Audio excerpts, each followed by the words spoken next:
Good morning. আশা করব তোমরা সবাই খুব ভালো আছো আর সুস্থ আছো। আমিও খুব ভালো আছি। আজ হচ্ছে 29শে নভেম্বর, শনিবার। বাজে এখন সকাল 7:30। আমার সকাল কিন্তু শুরু হয়ে গেছে 5:45 থেকে।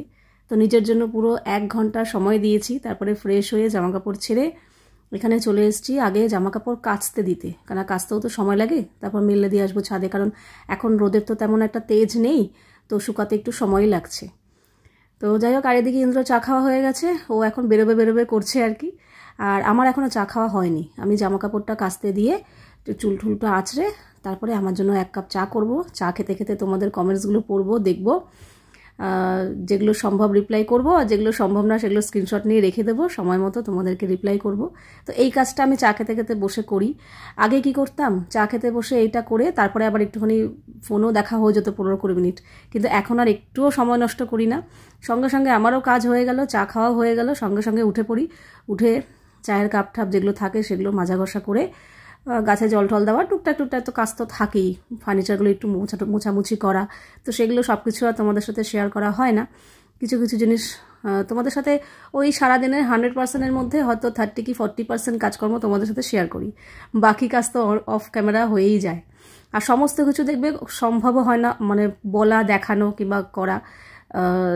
টুকটাক চলতে ফিরতে প্রচুর সংসারে কাজ থাকে। যারা সংসার করে, যারা হাউসওয়াইফ গৃহিণী, তারা তো জানেই সমস্ত কাজের হিসাবও দেওয়া যায় না, যে কি করলাম এতক্ষণ, আবার দেখানোও সম্ভব না।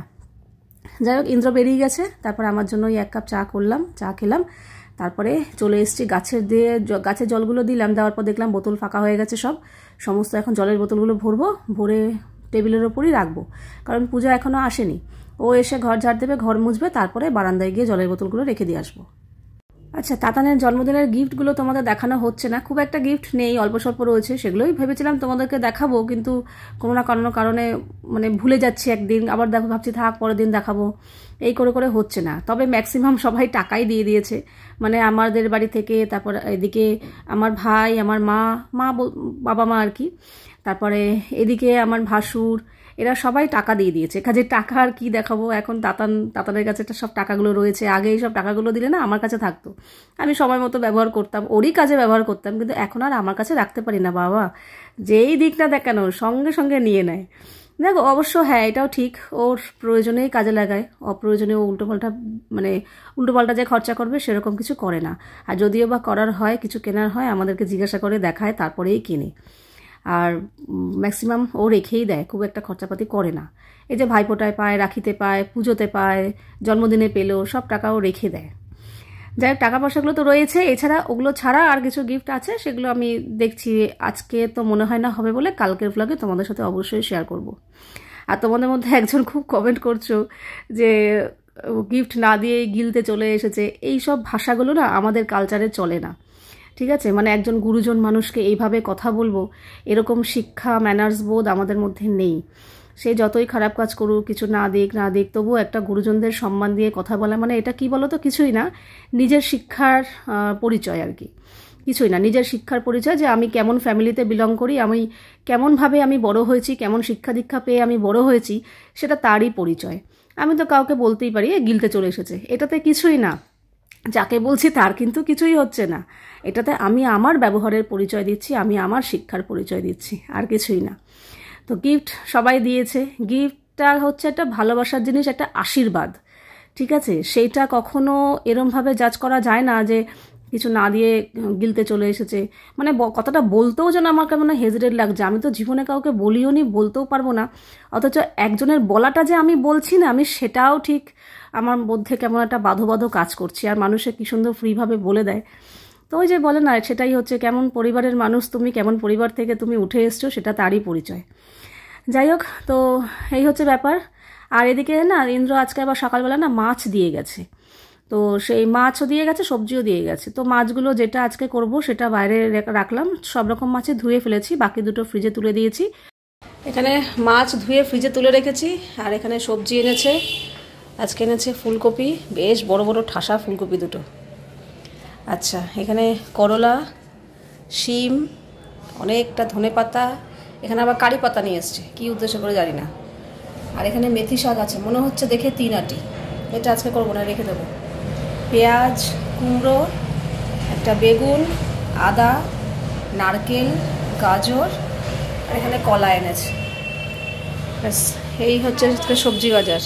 এখানে টেবিল পরিষ্কার হয়ে গেছে, বাসন কোসন জায়গা মতো রেখে অনেক কিছু জোগাড় যন্ত্র করে নিয়েছি।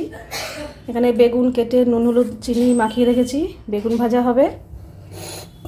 এখানে ফুলকপি কেটে একটু নুন জলে ভিজিয়ে রেখেছি, আলু কাটা হয়ে গেছে। আর কালকের একটু চচ্চড়ি রয়েছে, এখানে ডাল আছে, ফুলকপির তরকারি আছে। আর এখানে মাছের মশলা করে নিয়েছি। এখানে একসাথে না আদা বাটা, জিরে, কাঁচা লঙ্কা, টমেটো, শুকনো লঙ্কা, গোটা জিরে মানে সব একসাথে একটা মিহি পেস্ট বানিয়ে নিয়েছি। গুঁড়ো মশলা দেবো না, শুধু হলুদ গুঁড়ো মেশাবো। আর দুটো কাঁচা লঙ্কা রেখেছি, পরে চিড়ে দেবো। আর এখানে ভেটকি মাছ ধুয়ে নুন হলুদ মাখিয়ে রেখেছি। হাঁড়িতে চালও ধুয়ে রেডি। মোটামুটি এদিকে সব গোছানো হয়ে গেছে। তাতান এখন যাবে পড়তে, ওর আজকে জিওগ্রাফি মক টেস্ট আছে 12:30 থেকে একেবারে 3:45 পর্যন্ত। তো ও বেরোক, ও রেডি হচ্ছে। ও বেরোলে আমি স্নান করতে ঢুকবো। খেয়েছিস? সব নিয়েছিস তো? পার্স, মোবাইল সব নিয়েছিস? বোর্ড নিয়েছিস? সাবধানে যাবি। আর হয়ে গেলে সোজা ঘরে আসবি কিন্তু, মানে বাইরের কিছু উল্টো পাল্টা খাবি না। ওই সময়টা খিদে পেটে আসে আর বলে এই খাবো ওই খাবো এই খাবো। আমি একটা জিনিসই খাই, আর স্পেশালি একটা দোকান থেকেই খাই, আর কোনো দোকান থেকেও খাই না। কি? বার্গার? ওই দোকানের বার্গারটা এত ভালো, পাওভাজি টাইপের, হেভি টেস্টি হয়। না খাবি না, দুপুরে এসে ঘরেই খাবি। সাবধানে যাবি। হ্যাঁ টাটা। ওদের এই মক টেস্টগুলো না পুরো যেরকম ফাইনাল পরীক্ষাতে হয় 3 ঘন্টা 15 মিনিট টাইম, পুরো সেরকম টাইম দিয়েই হচ্ছে। কিন্তু তাতানদের স্কুলে না বরাবর টাইমের কম টাইম দেওয়া হতো, মানে 3 ঘন্টার পরীক্ষা হতো, সবসময় 2.5 ঘন্টাতে পরীক্ষা শেষ করা হতো। মানে এই 10 বছর ধরে এই করে এসছে, যার জন্য না ওদের তাড়াতাড়ি হয়ে যাওয়ার একটা অভ্যাস রয়েছে।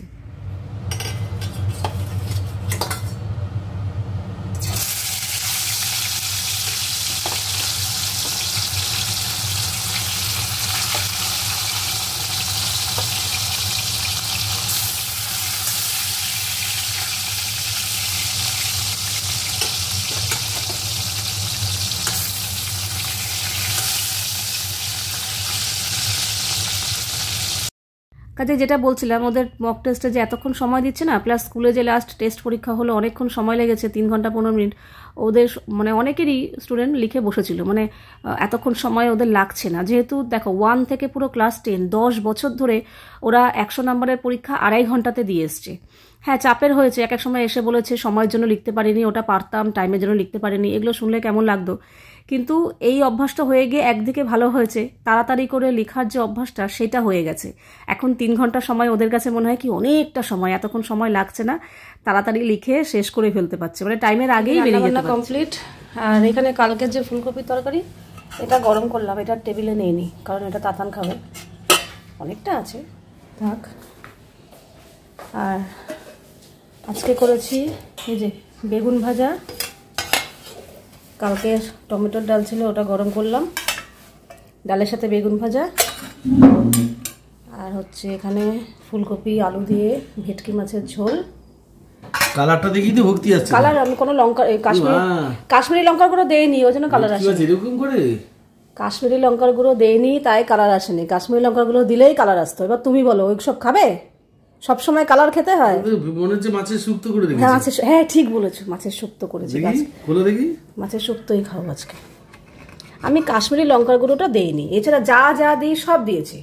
কিন্তু মাছের শুক্তো? হ্যাঁ শুক্তোই খাও, খেয়ে দেখো তারপর বলো। তাহলে পেঁপেটা বাদ দিলে কেন? পেঁপেও দিতে পারতে। পেঁপে আগে মনে পড়লো। পেঁপে দুটো ডাটা, বেগুন পোড়া। বেশি কথা বলছে একেবারে। বেশি কথা কেন? এর হলুদ শুনিয়া এটা কথা বলবো কি বলো বলো বলো। ফাটাফাটি। হ্যাঁ ফাটাফাটি। মাছটা দেখে বললো কি শুক্তো করেছো, ভেটকি মাছের শুক্তো হেভি হয়েছে। হ্যাঁ আমি আজকে কোনো গুঁড়ো মশলা দেইনি, এই জন্য কাশ্মীরি লঙ্কার গুঁড়োও দেইনি, পুরো শুকনো লঙ্কা জিরে আদা বেটে বাটা মশলা দিয়ে রান্না করেছি। ভালো হওয়ার কথা, দেখেই বলছে কি শুক্তো শুক্তো, কত সুন্দর বাটা মশলা দিয়ে করলাম। হ্যাঁ তাই হবে না কেন? কাশ্মীরি লঙ্কার গুঁড়ো দেয়নি তো, লঙ্কার গুঁড়ো দিলেই তো, লঙ্কার গুঁড়োও দেয়নি, আমি শুকনো লঙ্কা বেটে রান্না করেছি, ওগুলো দিলেই কালার আসতো। কালার আসেনি, এমনি বলে দিলে ভালো হয়নি। তাতান চলে এসছে, আমাদের তো খাওয়া হয়ে গেছে। ওর আবার পাঁপড় ভাজা চাই, একটু পাপড় না খেলে ভালো লাগে না। ও ডালের সাথে পাঁপড় ভাজা খেতে পছন্দ করে। বেগুন ভাজা আর খাবি? ওই সাবাস, কি আওয়াজ হলো! কালকে এই ডালটা মিষ্টি লাগছিল, আজকে টক হয়ে গেছে। আচ্ছা ঠিক আছে, হ্যাঁ ওই টমেটো ছিল না ডালের মধ্যে। বাবা, গুড ইভিনিং। এখন বাজে ওই রাত 8টার মতো, কি আর একটু কম হবে, ওরকমই হবে। ইন্দ্র আজকে তাড়াতাড়ি চলে এসছে, 7টা সাড়ে 7টার সময় বাড়ি চলে এসছে। তো এসে ওকে একটু চা করে দিলাম। আর আমি যেহেতু কাজ আছে, মেথি শাক এনেছিল, তো মেথি শাকটা বাছতে হবে বলে আটিটা বার করে রেখেছিলাম আগেই, তাতে ঠান্ডাটা কাটে। তো তারপরে কিছুক্ষণ পরে ওকে চাটা দিয়ে আমি মেথি শাকটা বাছতে বসেছি। তারপর দেখলাম না, তোমাদের সকালে বললাম 3 আটি না 2 আটি। তো আমি বাছতে বসেছি, ওর চা খাওয়া হয়ে যাওয়ার পর ও আমার সাথে বসেছে, বলে চলো বেছে দিই, তাড়াতাড়ি হয়ে যাবে। আমি বলছি হ্যাঁ, তাহলে তো খুবই ভালো কথা।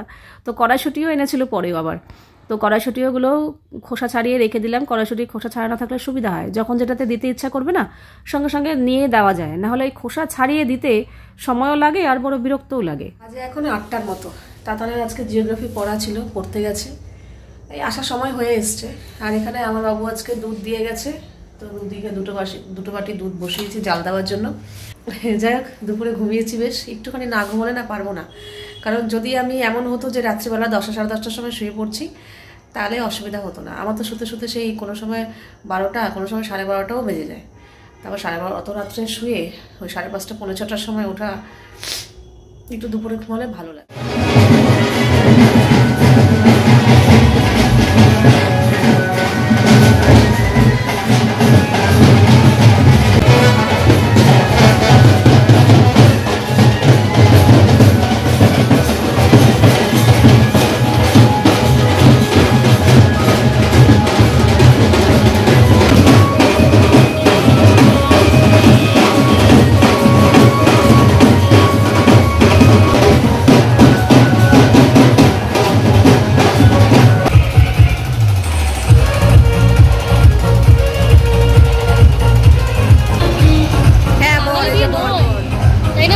বাঙালি না, বাঙালি না। বউ কই মা? হ্যাঁ বউ কই? বরকেই দেখলাম দুদিন ধরে বিয়ে করতে। বরযাত্রী। বাজে এখন রাত 9:30টার মতো, তাড়াতাড়ি খাচ্ছে আর কি। ইন্দ্র তাড়াতাড়ি চলে এসছে, তো বলছে রাত করবো না, শুয়ে পড়বো। তবে আজকে রাতে ওর ভাত রুটি কিছুই খেতে ইচ্ছা করছে না, আর লুচি পরোটা খাবে না রাতে, এবার থেকে বলে দিয়েছে। আজকে খুব ভালো ডিসিশন। তো কি খাবে, তখন বলছে তাহলে একটা কাজ করো, তাতান পড়তে গেছিলো, ওকে দিয়ে 1 প্যাকেট খই আনিয়েছি। আছি হ্যাঁ, খই খাও, ভালো দুধ খই। তো ওই দুধ খই কলা এই ও খেলো না। কাজ এগিয়ে রাখছি, হাতে সময় আছে বলে মেথি শাকটা ধুয়ে রেখেছি, দেখি যদি সময় পাই আমি কেটেও রাখবো। আর এখন বাজে মাত্র, হ্যাঁ কটা বাজে, 10টাও বাজেনি, 9:45 বাজে। তাহলে আমি তো দুপুরে ঘুমিয়েছি, কাজে সময় পেলে করে রাখবো, কালকে আমার সুবিধা হবে। আর তাতানের বাবাই তো দুধ খই কলা এসব খেলো। তাতান খাচ্ছে ফুলকপি দিয়ে ভাত, আমিও এটাই খাবো, দুধ খই, খুব ভালো খাবার রাতে, লাইট। এটা আমার ফেভারিট, দিদুনের হাতে রান্না খাচ্ছি। হ্যাঁ খা, 2 বেলা 3 বেলা হয়েছে, 3 বেলা দিদুনের হাতে রান্নাই খেয়েছি। গরমকালের থেকে না শীতকালে স্কিনের একটু আলাদাই যত্ন নিতে হয়, না হলে শীতকালে আর নিজেকে দেখা যাবে না। আমার ঠাকুমা একটা কথা বলতো, শীতকালে কাকের চেহারা মানুষ নেয়, কারণ কাকের দেখবে একদম চকচক চকচক করে, তেল তেল তেল তেল করে, আর মানুষের দেখার মতো না। কিন্তু একটু যদি যত্ন করা হয় না, তাহলে কিন্তু কোনো রকম বিগড়ায় না, যেরকম স্কিন তোমার সেরকমই থাকবে। তো আমি কিন্তু প্রত্যেক বছর শীতকালে এরকমই যত্ন নিই, তো ভাবলাম তোমাদের সাথে শেয়ার করি, যদি তোমাদের একটু উপকার হয়। দেখো, যত্ন বলতে আমি কোনো দামি দামি ক্রিম কিংবা সারাদিন যে এর পেছনে লেগে আছি তা কিন্তু নয়। আমি যেটা করি, প্রতিদিন রাতে যদি এই অভ্যাসটা তোমরা করতে পারো না, তাহলে পুরো শীতকাল তোমাদের কোনো রকম অসুবিধায় পড়তে হবে না, সুন্দর স্কিন থাকবে, কোনো সমস্যাই তোমাদের হবে না, একটুও ফাটবে না, চিরবে না, কিচ্ছু হবে না। প্রতিদিন রাত্রে আমি ফেস ওয়াশ দিয়ে মুখ ধুয়ে এসে আমি কিচ্ছু না, এই দেখো একদম বোরোলিন, পুরনো কোম্পানি, একদম জন্ম থেকেই দেখছি ছোটো থেকে বোরোলিন ছাড়া রাত্রে আমার চলবেই না, শুধু আমার না, আমার ইন্দ্র দুজনেরই। প্রতিদিন রাত্রে ভালো করে মুখ ধুয়ে এসে আমি এই বোরোলিন ঠোঁটে মুখে সারা শীতকাল আমি এটা মাখবো। যবে থেকে রুক্ষতা শুষ্কতা শুরু হয়েছে তবে থেকে শুরু হয়ে গেছে আমার মাখা, একেবারে শীতের শেষ যতদিন পর্যন্ত টান থাকবে ততদিন পর্যন্ত প্রতিদিন রেগুলার রাতে কিন্তু বোরোলিন আমি মাখি। তবে হ্যাঁ, সারাদিনে কিন্তু আর বোরোলিন মাখি না, শুধু রাতটুকু। আর রাত্রেবেলা কিন্তু আমি বডি লোশন হাতে পায়ে মেখে শুই, কারণ রাত্রেবেলাও হাত পা ধুই তো একটু টান ধরে, তো রাত্রেবেলা রেগুলার কিন্তু আমি হাতে পায়ে বডি লোশনটা মেখে শুই। আর রাত্রে স্কিনে অবশ্যই বোরোলিন। আর সারাদিনে কিন্তু যতবার মুখ ধুই আমি কিন্তু ময়শ্চারাইজারটা ইউজ করি, নিভিয়ার একটা ময়শ্চারাইজার আছে ওটা ইউজ করি। যতবার মুখ ধুই ততবারই ময়শ্চারাইজারটা ইউজ করি। আর হাত যতবার ধুই ততবার তো ময়শ্চারাইজার হাতে দিতেই লাগে, হাত টানে। তো ব্যাস, আর পা ফাটা নিয়ে তো তোমাদের সাথে শেয়ার করেইছি অনেক আগেই। তো প্রত্যেক দিন রাত্রে এটা করো আর কোনো সমস্যা হবে না।